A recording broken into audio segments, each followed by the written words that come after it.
वटसावित्रीची पूजा ही सौभाग्यासाठी नवऱ्याला इच्छा असू दे, कामात यश असू दे, अखंड सौभाग्यासाठी 7 जन्म हाच करायचा. सांगा. भाग्यश्री विशाल चौके 7 जन्मासाठी पूजा. वासंती सुभाष सुरवसे, राहणार मंद्रुप, तालुका दक्षिण सोलापूर, जिल्हा सोलापूर. आज वटपौर्णिमा हा सण मंद्रुपमध्ये मोठ्या भक्तिभावाने साजरा होत आहे. सावित्री ही पतिव्रता होती आणि तिने आपल्या पतीचे प्राण वाचविले. त्यासाठी म्हणून ही पूजा केली जाते आणि आम्हीही आमच्या पतीचे प्राण म्हणजे आरोग्य चांगलं राहावं आणि आमच्या पतीला आरोग्य चांगलं मिळावं म्हणून आम्ही ही पूजा करत आहोत.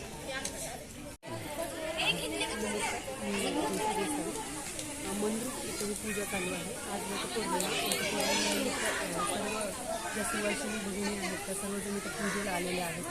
असं म्हणलं जातं भारतामध्ये अशी परंपरा आहे की सावित्रीने यमाकडून सुद्धा आपल्या नवऱ्याचे प्राण मागून आणले होते आणि आपल्या नवऱ्याला वाचवले होते.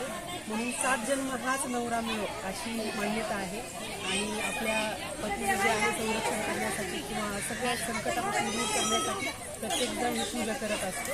म्हणून आम्ही आज ही पूजा करतो. धन्यवाद. जरा असं इकडं अहो असं नको असं. एक मिनटं. नाव सांगा. माझं नाव ऋतुजा विदेश शरणार्थी घेते.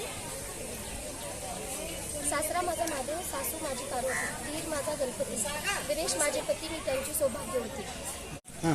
माझं नाव प्रियंका गजानंद म्हणाले, राहणार मंदिर, उगवला सूर्य मावळला नाव घेते वट सावित्रीच्या दिवशी. माझे नाव ऐश्वर्या अविनाश मेंढगुदले, राहणार मंद्रुप. वटसावित्रीचे व्रत हे पतीचे दीर्घायुष्य सुख समृद्धीसाठी केली जाते. वटसावित्रीची पूजा ही सावित्रीने केल्यापासून पारंपरिकरित्याने पार पाडत आहे. नाव घेते उखाणा. कणकण काती मनमन माती, लेक कुणाची शरणार्थीची, सून कुणाची मेंढगुदलेची, राणी कुणाची अविनाश रावांची. वटपौर्णिमेचे व्रत हे निष्ठेने करते. अविनाश रावांसाठी मी आज दीर्घायुष्य मागते.